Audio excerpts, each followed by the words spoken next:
Alright. So, today is Friday the 15th. There will not be a Friday the 13th this spooky month, which I'm fine with.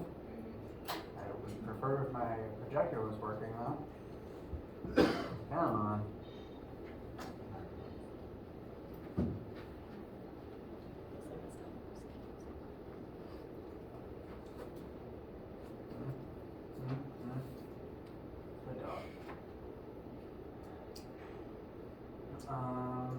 I have posted the chapter 5 homework and quiz, and I have made those due next Friday.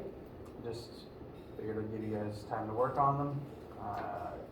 And currently that assignment contains everything that is properly chapter 5 within the textbook, which includes work, different forms of energy, and power. And those are all things that we're going to go over before the test.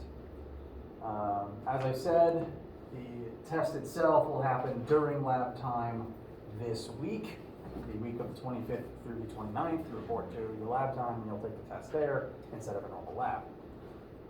You will work by yourself though, not in groups. Sorry. By Monday the 18th, I will have written for you guys to be able to study from a list of all the topics that will be on the test, because we will be learning during test week, and I want to make sure you know for absolute certain what will be on there. And additionally, by then there will also be practice questions posted to the website, to the Brightspace page, which are completely optional, but people like when I post them. I tend to make my practice questions, like when I create a set of practice questions, I try to include more questions than will be on the test, just to make sure to prepare for all possibilities and so that you guys have as much chances to practice as you need or want. But they are completely optional, and again, I'll make sure you guys know everything that will be there, because we will be learning all through next week and the week of the test. The test won't contain anything that we learn after the 22nd. My plan is to finish chapter 5 and probably to start talking about specifically the concept of momentum, because that's what next week's lab is about, and it ties in very conveniently with kinetic energy. So, to go ahead and give you a brief summary of what will be on the test, it will be everything from the 1st through 5th chapter and a bit of momentum, which we'll be covering next week. Next week will be a completely normal week, lectures all 3 days, come to lab as normal, and I think that is the calendar for, that is everything on the calendar for October. I may post a sort of supplementary homework assignment, which might be like 2 momentum questions, just because the chapter 5 assignment doesn't have momentum, and I'd like to give you the chance to work on some momentum problems in homework setting before the test. In that case, it would be like a homework 5.5, and it would probably have like 2 questions on it, just to give you the momentum practice. I'd probably make that due a little bit later since that's the newer stuff. How does all this information sound, and do you have any questions or concerns? Sounds good. Okay, I'm glad. Because all throughout this whole reconfiguring everything due to quarantine and number of students and life-altering scheduling, et cetera, I've been nervous about all of my policy changes and planning, and life is hard and weird, and I'm just hoping that I can make things work for you guys. And I'm rambling at this point. How are you? Good. Staying hydrated, I hope. I'm thirsty.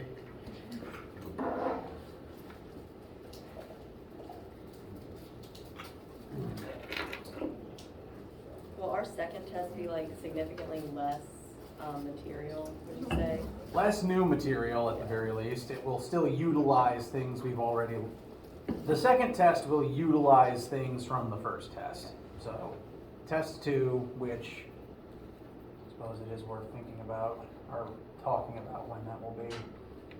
Test 2 will include stuff from the beginning through to when we take it, just because this beginning stuff is very foundational and important. This is the week of Thanksgiving, and I think we have a week or two back after Thanksgiving. Yeah, test 2 might be somewhere around here, and then we will close out the semester with review before exams. I'm pretty sure exams start the 8th. Do they? People don't tell me things. I'm not 100%, but I'm pretty sure. Or the 8th is reading day or something. Really? I was under the impression they were slightly later this year. They start, Thursday, December 9th is when they start, so reading day would be December 8th. Okay. As many times as I Google the academic calendar, you'd think it would be quicker for me to find. And I think our exam is like the first, like that Thursday. Oh, 2021. All right, yes, Thursdays, exams start on the 9th. That is less time than I like. But that's for me to figure out. This is not for, it's literally my job to figure out how this is going to work. You guys don't have to stress about it. I will make sure that there is opportunity for you guys to study for and have good tests and good exams, and I'm probably just calming myself down right now. It'll work out. Stay hydrated and pray. Okay. Test 2 is kind of nebulous right now. I will let you guys know as we get closer to the end of November. It's been a weird semester. Not just because of the quarantine, but because things keep happening to me. Sorry for the weirdness. Didn't expect to injure myself, or to acquire a puppy, or to have to... It's been weird. Sorry. I'm still rambling. I'm very sleepy. Strange morning, and I apologize. Take a minute to breathe.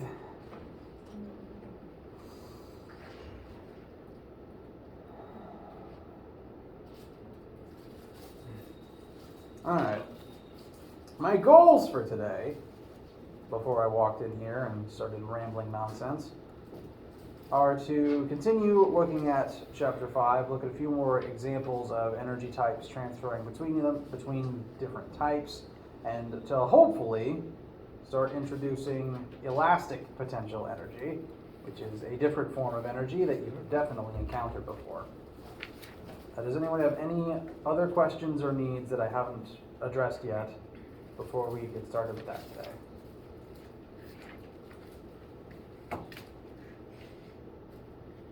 Okay. So, on Wednesday, we looked at kinetic energy and gravitational potential energy and talked about how they can and often do directly translate one into the other in situations where an object is rising or descending.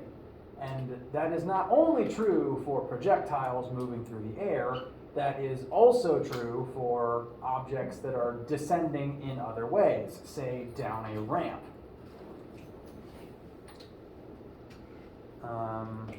So, as an example, let's say that this particular ramp starts 5 meters vertically above the base of the pool. We know the mass of the child, and we know the launch angle of the child as well.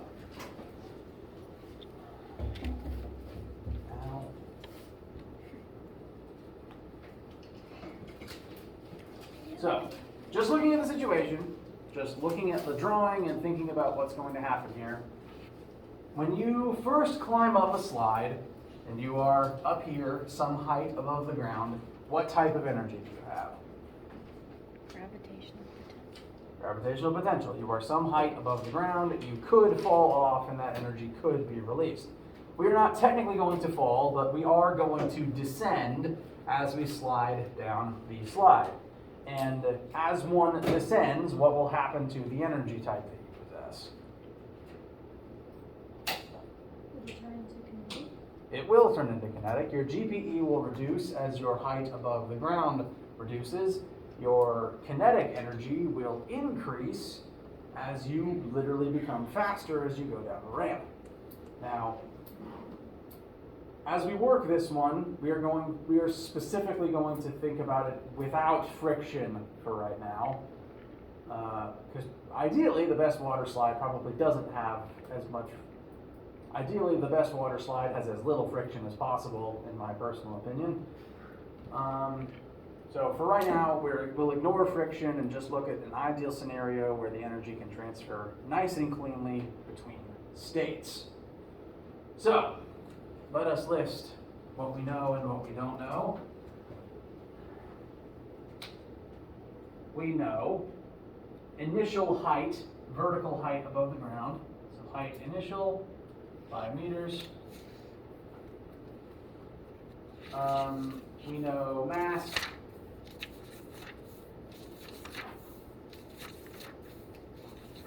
Eventual launch angle, which is not actually relevant right now. That'll come into play later. And the first thing that we are directly asked for is velocity at the bottom of the slide.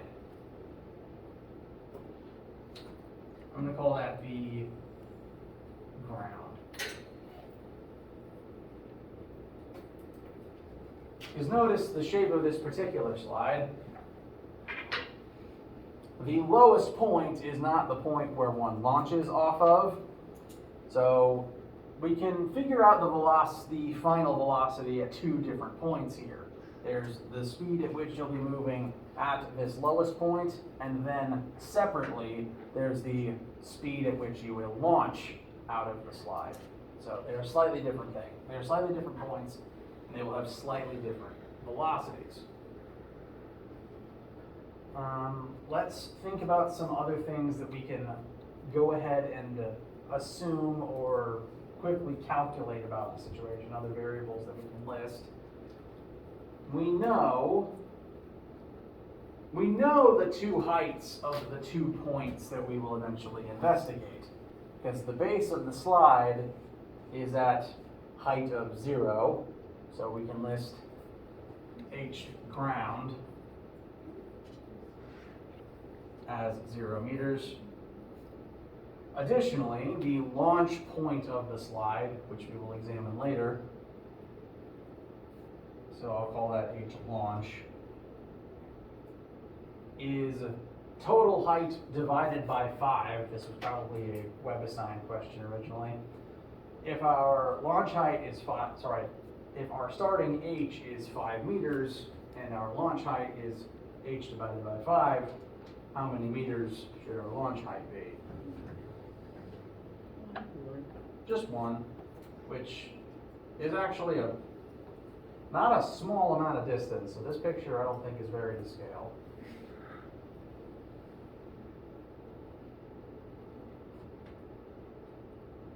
And what else? Again, if it doesn't say otherwise, we can assume that we're on Earth. And gravity will be 9.8.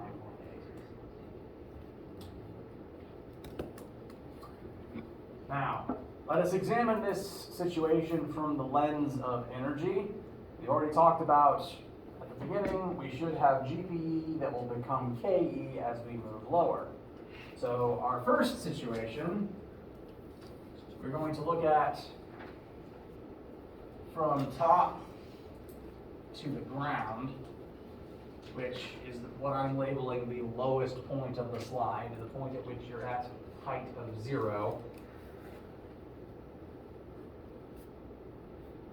And to examine, so we want to look at the change in energy from the initial state at the top to the final state of at the ground. So that is the before and after as we compare energy initial to energy final.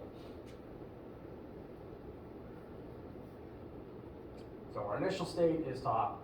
Our final state for this version of the question is going to be the ground. Total mechanical energy initial is going to be the sum of GPE initial and KE initial. And then at the ground as well, we will have GPE ground, and KE ground.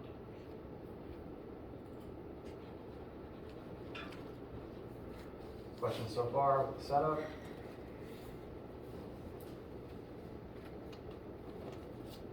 Okay.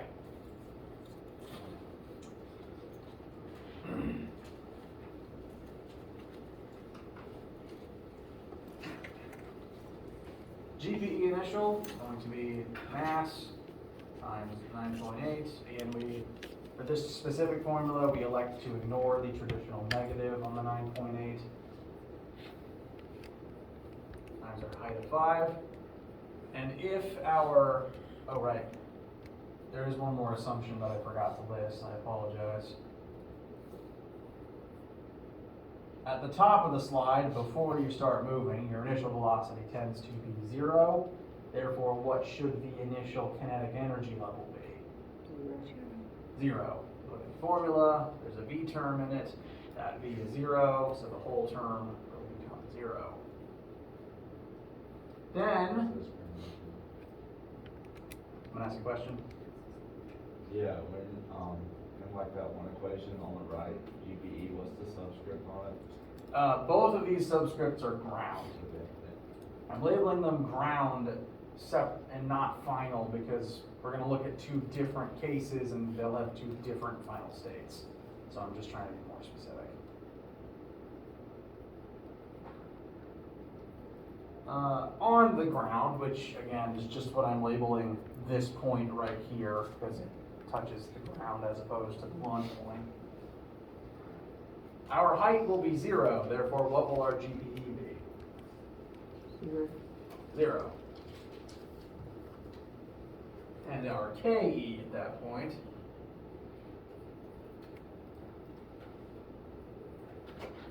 will be 1/2 times mass times the unknown final velocity at that point. Should be slightly more specific. This will be V ground squared, which leaves V ground as our only unknown.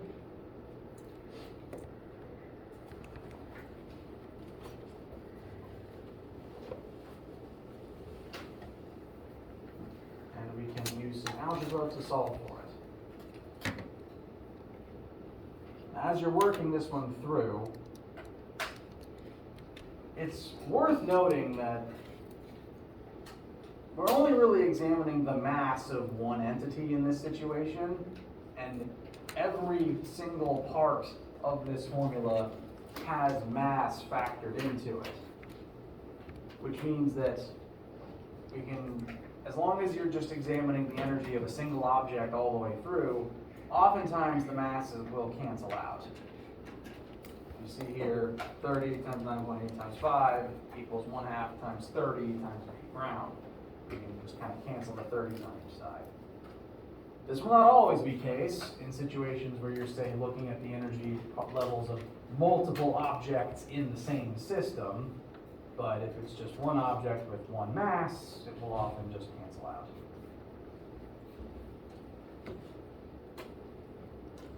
What are we looking at for our V ground? 9.90. Sorry, a little louder. 9.90. 9.90.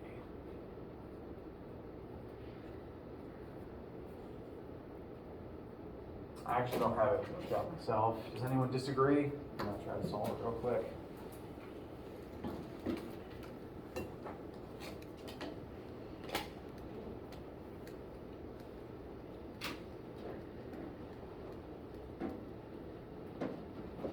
Yep, 9.90. And this kind of represents the top speed. Usually the point where all of your GPE becomes KE is the single fastest point you'll be moving. And in this specific situation, we are still, we're not literally falling, but we are still descending. And anytime you descend, your GPE will reduce and that energy has to go somewhere. So sliding or falling, that GPE tends to turn directly into KE if there's no friction. Let's label this V ground. So that's sort of the highest velocity that this slide will output. Now, a slightly different endpoint is what speed are you moving at the end of the slide, where you will launch into the air, which hopefully ends up fun and not terrifying. At that point, we are not at a height of 0. We are at a height of, we've already established, 1 meter. So for that situation, we would start from the same point, but pay attention to this new different final point and its specified variable, where h is 1 instead of 0. Before we begin working it, if at this point all of the initial GPE has become KE, what would happen to those energy totals at that launch height instead?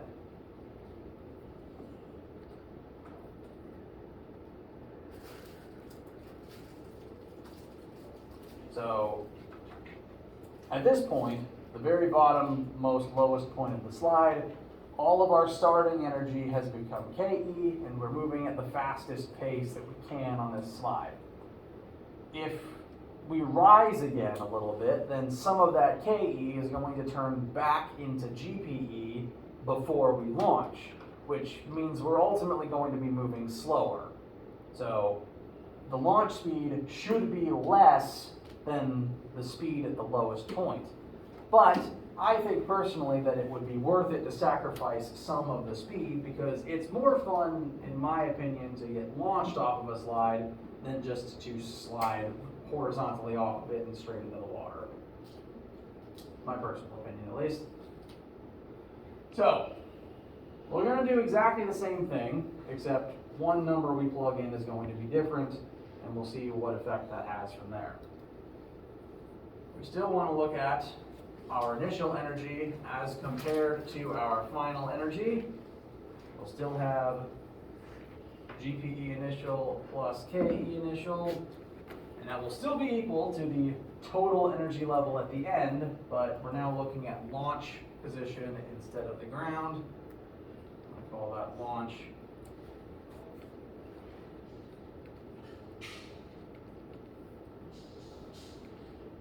The left half remains unchanged because it's the same starting point. None of those variables are altered at all. We'll still have 30 times 9.8 times 5, and then an initial KE of 0. The main difference is on the right side, where our launch GPE isn't 0 now, because we've sacrificed some of our KE to get a little bit of GPE back, so that we don't just skid horizontally off of the slide. So, our GPE at that final position is going to be MGH 30 times 9.8 times our final height of our launch height of 1 meter. And then KE launch will still take the form of 1/2 times mass times velocity squared.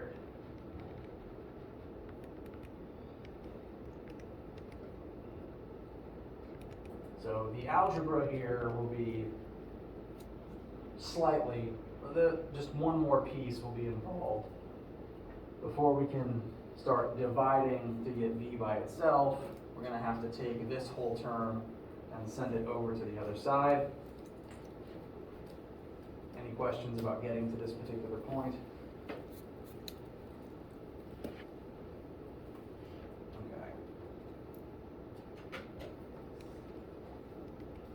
Before I actually do bring something from the right to the left, I will again point out that in this specific case, every remaining term has that 30 kilograms in it, so we can divide the whole problem by 30, and that's just one fewer thing that we need to write down.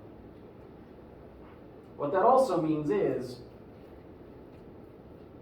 the mass of the person is kind of irrelevant to the eventual launch speed from this slide, which means that any person should be able to get on this thing and achieve the same results. assuming friction doesn't exist. So I've just preliminarily canceled out the 30s so that I don't have to write them anymore. I'm gonna bring the 9.8 times 1 over to the left side, which will have the net effect of making the left side 9.8 times 4, because we're going to subtract a 9.8. Does anyone want further elaboration on that step? Okay. That will still be equal to 1/2 times v launch squared. Again, make sure you're only squaring the v. Multiply both sides by 2, take the square root of both sides, and what kind of answer are we getting?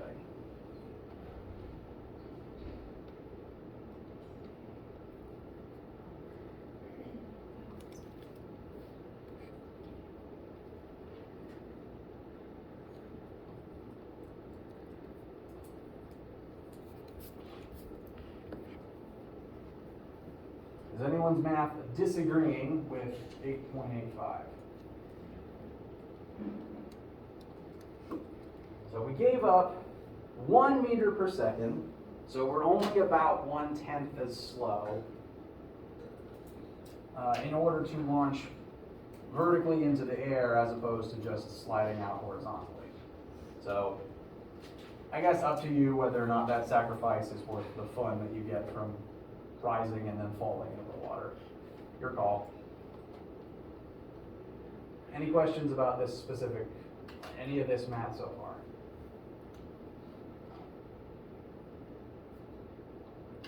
Okay. Ooh, we've been going a while. So I'm going to call a quick pause while I work ahead and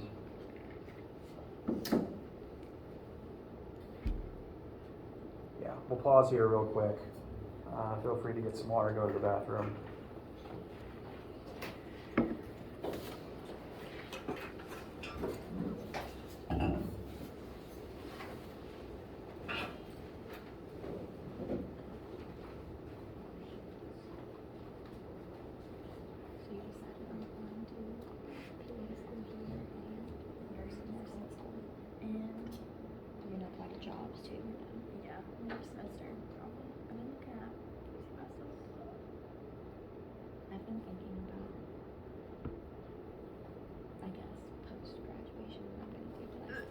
Makes me sick. It like literally makes me sick. I don't know what to graduate. Where do you apply? Where? I haven't started. No, but like, where do you get that? I think I'm gonna apply to some PA schools that have the shadow hours because of the COVID and all that. I get the grades.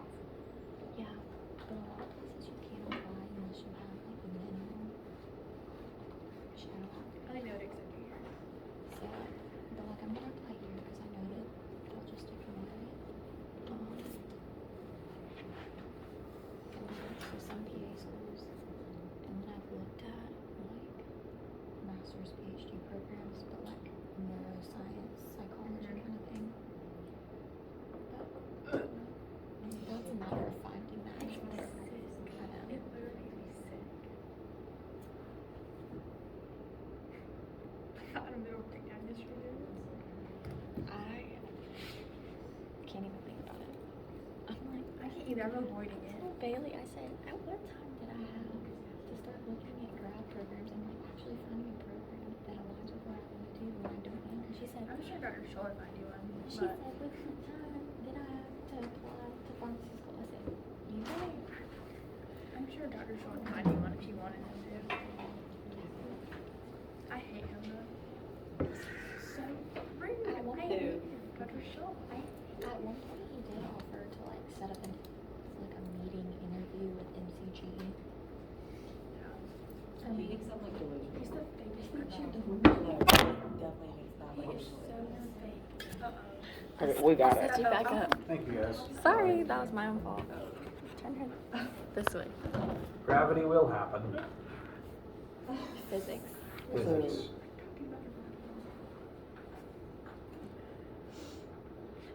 God. Have you ever was about to say everything you guys just said. I know, I just thought about It's about to be on YouTube.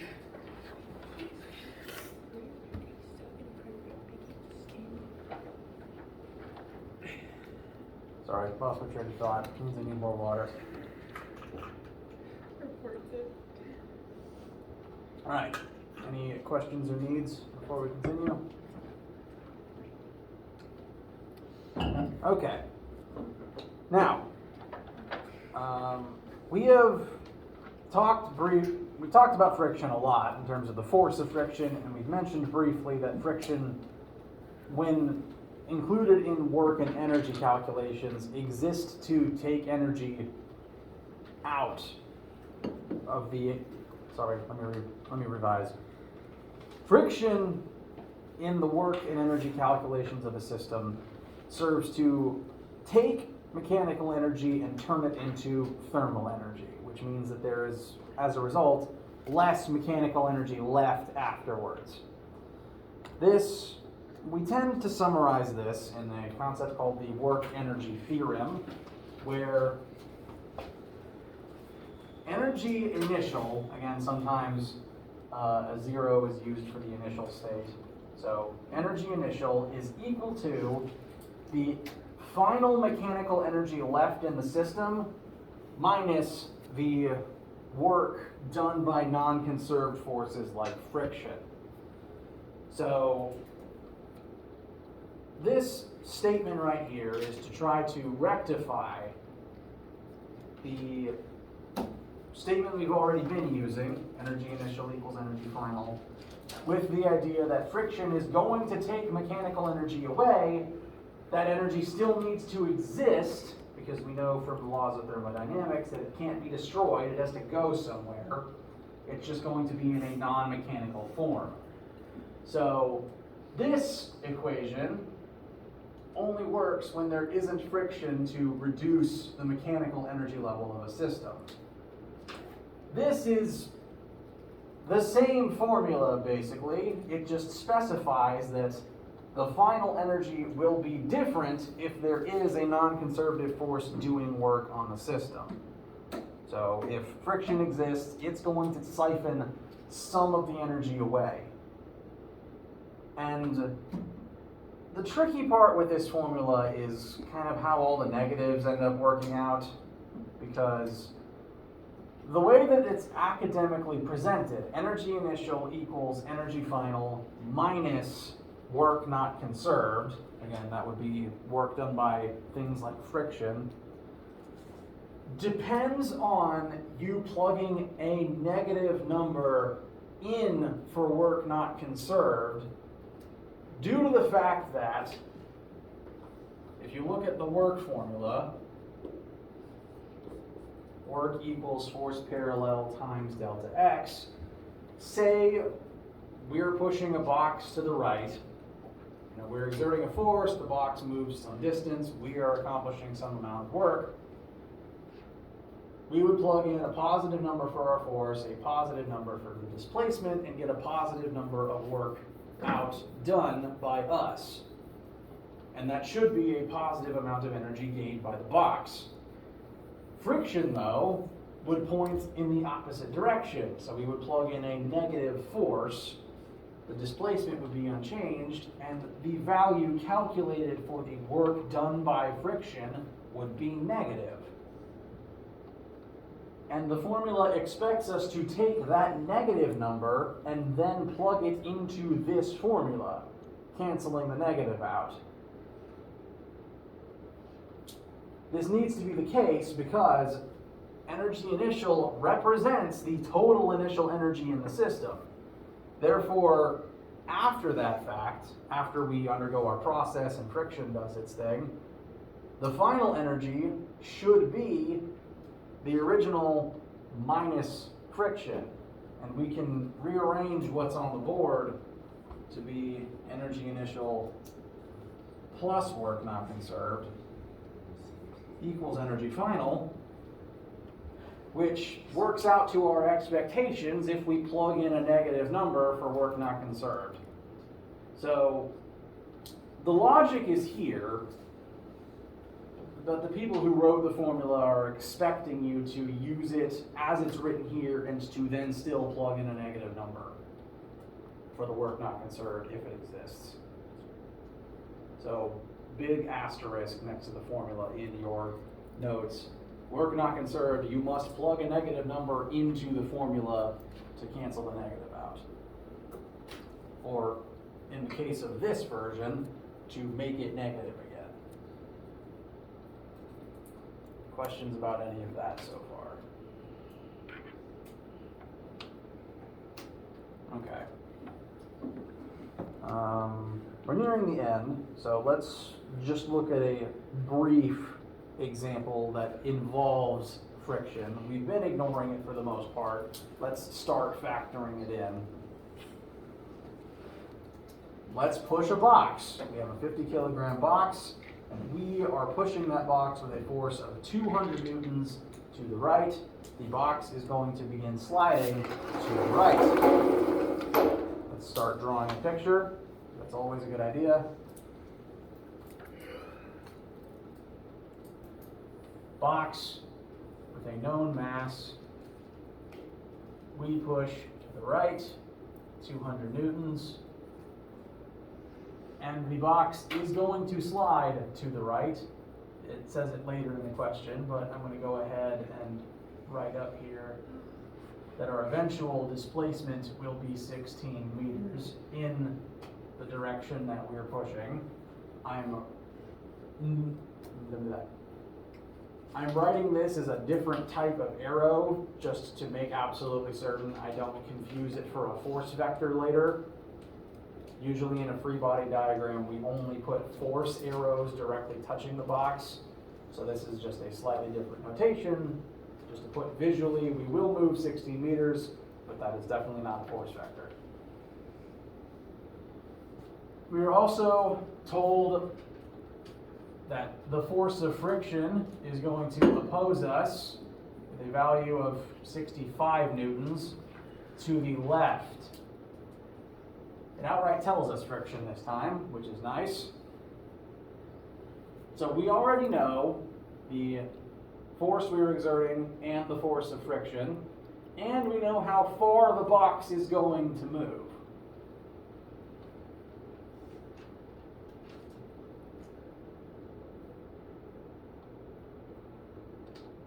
The first thing we're asked is, how much work do you, in this example, do? What numbers do we want to multiply to find the work that we do in this case?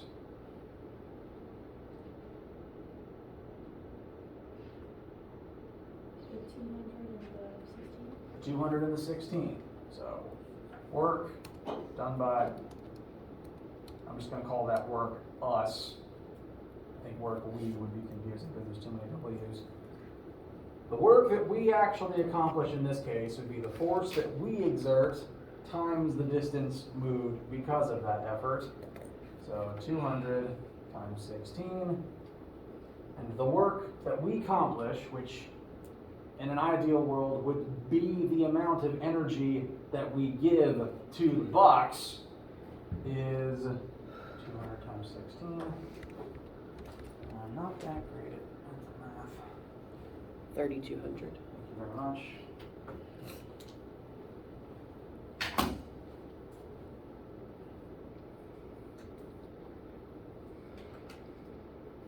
And the unit for work is joules because work is the amount of energy used.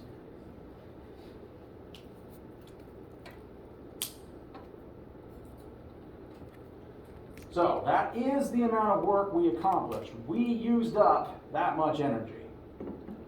Now, next question, how much work does friction do? So friction is its own distinct force.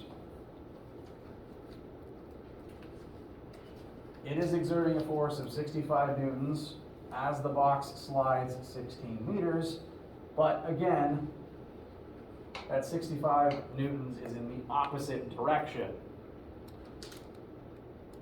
So we do have to factor that in and multiply negative 65 by 16.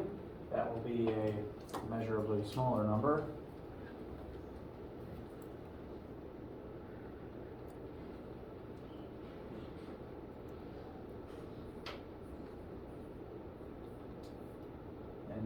please let me know if you disagree. This should be negative 1,040 joules.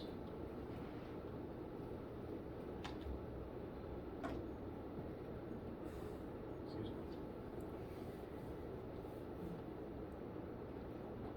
So, this is the work that we did on the box. We gave up this amount of energy. We were trying to give all of it to the box. Friction did this much work in the opposite direction, meaning that the box is not going to get all of this energy. Friction took some of it away. So next question is, how much energy is the box actually going to get as a result? If we use the work energy theorem, energy initial equals energy final minus work not conserved. Friction is the work not conserved because it took energy away. Energy initial, that's the work that we did. We tried to give this much energy to the box. The box will get some of it after friction has its share. So, 3,200 equals EF, which will be the energy that the box actually gets, minus negative 1,040. Like I said, we're going to need to bring that term over to the other side, so that should end up being 3,200 minus 1,040.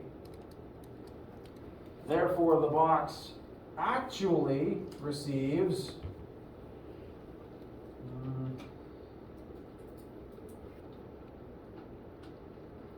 2,160 joules. Yes. Okay.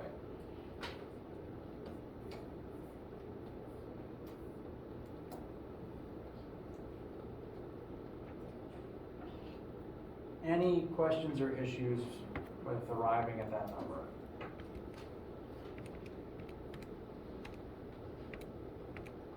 It is just the sum of the other two numbers we found, but it was very important to make sure that work not conserved was a negative number. Work not conserved should always be either 0 or a negative. So the box actually got this much energy. And if we assume, I should rewrite that question, if we assume that the box is receiving this energy in the form of kinetic energy, then that would be equal to 1/2 times the box's mass times its final velocity. The box has a known mass of 50 kilograms, so what will that velocity be while friction exists?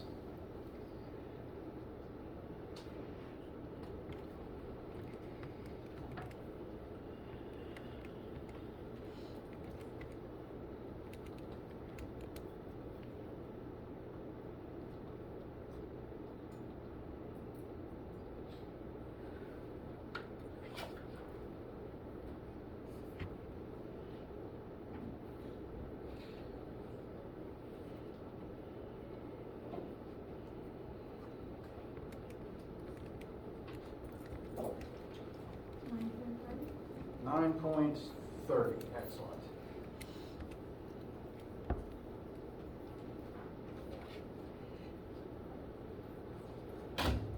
Just for a minor sense of scale, if friction wasn't a problem here and the box got all of the energy that we were using, then we would put the 3,200 here and our final velocity would have been about 11.3.